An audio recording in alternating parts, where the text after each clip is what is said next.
To me, this is the definition of a gentleman or a lady in the streets, but a freak in the sheets. What's up guys, it's Sebastian from Ask Sebby Business. Today we're going to look at the Bank of America Unlimited Cash Rewards card. We'll start with the basics, talk about how to get a bit more value out of it, and also some alternatives if it doesn't make sense. So it is a potentially very good card, but there are some catches. Big favor before we dive into all of this is to give this a thumbs up to help with the algorithm, since this is a bit of a niche topic, and if you are new here, you want to maximize the cash back or maybe do some cool trips using your business spend, then consider subscribing. On the surface, this is a pretty basic bare bones card. Even if the marketing, you see that the focus is unlimited and uncomplicated. With the card, you're going to get 1.5% cash back on everything, and there's no cap on the spending, and the rewards don't expire. It's pretty hard to hate given that there's no annual fee. On top of this, if you are looking for a 0% intro APR offer, this card typically does come with it, so it might be worth considering for that purpose. It does come with a lot of other perks such as cash flow management tools, online and mobile access, travel and emergency services, and also free access to your business credit score. So it sounds great, but I'd argue that some of these, such as online access,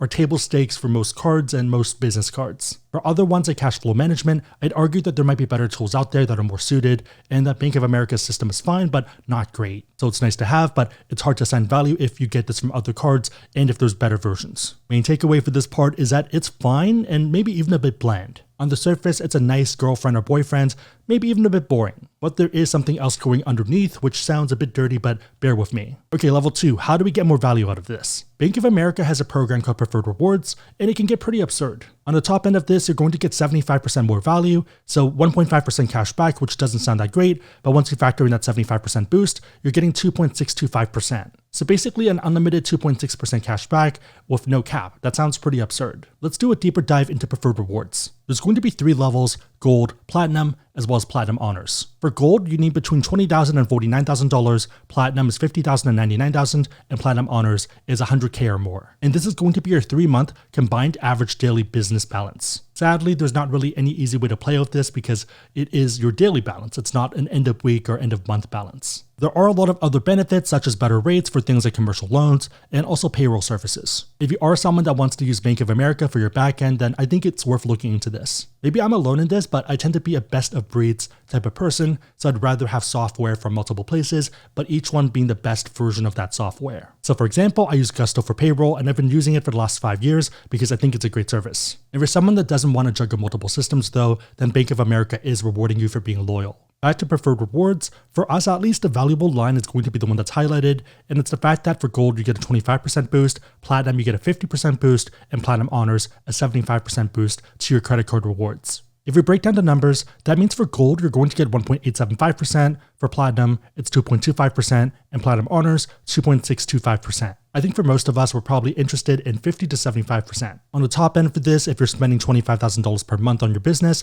then that's about $656 cash back every month. On a per year basis, that's almost $8,000 to $7,875. Reminder that credit card points and also cash back is not taxable because it's a rebate. You're getting it by virtue of spending money, so it's not income, it's a rebate. To me at least, this is the definition of a gentleman or lady in the streets, but a freak in the sheets. On that note, if you do want to learn more about this card or pretty much any other card out there and you want to support the channel, we do have links on the website, asksebby.com, and also down below in the description box. Make sure the links are competitive, but otherwise, it's a huge way to support the channel, so thank you guys in advance. Although this sounds great, there's 2 obvious issues. Number 1, is it worth being aligned fully with Bank of America? Number 2, do you want to have that much money floating with Bank of America? Or I guess even in any checking account. For this, I think it depends on the type of business you have and also your risk tolerance. If you're someone that runs an inventory heavy business, then probably not, because you'd probably want that money deployed and actively trying to make you more money. You do want someone to decide to de-risk, but it just depends on how big your business is. On the complete flip side, if you are a startup and let's say you raise $2 million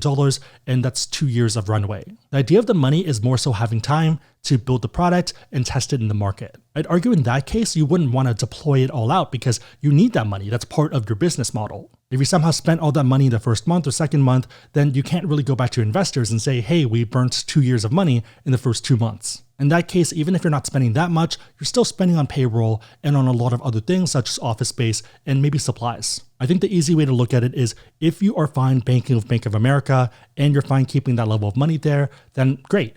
This is one of the best setups out there, and I'd argue it's a grail setup. So a top of the line GOAT level setup. 2.625% for cash back that's not capped is pretty absurd. If you don't like Bank of America or you'd want your money to be working for you because that's the nature of your business, then go for something else. With that said, for the last section, let's look at some alternatives. We're mostly focused on the everywhere cards, not specific categories, because there are a lot of those. So if you're looking for shipping or something, then yes, there's better cards. I'm also focused on the big banks because there are some startup solutions, but I'm not sure if those rates are going to last forever. I feel like they are going to cut them the moment they hit a critical mass. It feels more like marketing. With that said, I think there's two main options. The first one is a Chase Inc. Unlimited. Here, you're going to get 1.5% cash back for everything, everywhere with no cap, but it's technically ultimate reward points, so 1.5x. Ultimate reward points have substantially more value if you pair it with the right cards, so the Ink Preferred on the business side, and also the Sapphire Preferred or Sapphire Reserve on the personal side. If you're someone into travel, whether it's a work retreat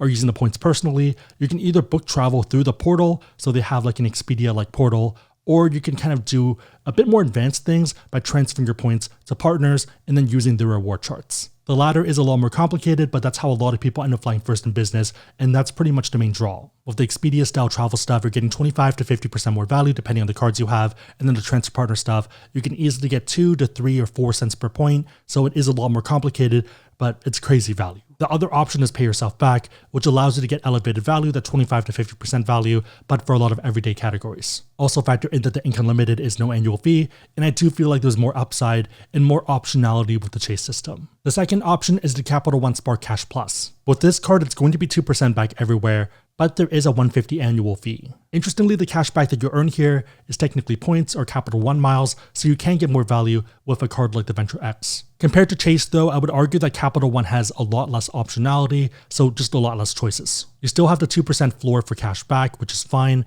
and you have that upside for the transfer partner stuff, but you don't have anything in the middle, so the Expedia-like option and also the pay yourself back option. Still though, I think it's pretty solid given that you have optionality, and it's a pretty good card. Even if you don't care about the transfer partner upside stuff, and that sounds stupid to you, a lot of people still really like this card. The main value prop is that it's no frills, and you don't have to have, let's say, $100,000 aside to earn a competitive rate. It also helps that they do have very competitive limits, given how the card is structured, and the idea that you are supposed to pay it off every month. The main takeaway for the video is that the Bank of America Unlimited Cash Rewards card is great and a solid pickup, and especially so if you are okay having a large balance with Bank of America. Again, if you want to learn about cards, whether this one or pretty much any other card out there, and you want to support the channel, we do have links on the website, asksebby.com, and down below in the description box. If you made it to this point in the video, then leave a bed emoji in the comments down below, and I'll try to harden and also respond. My question for you is, what are your thoughts on the card, and is it something you would get?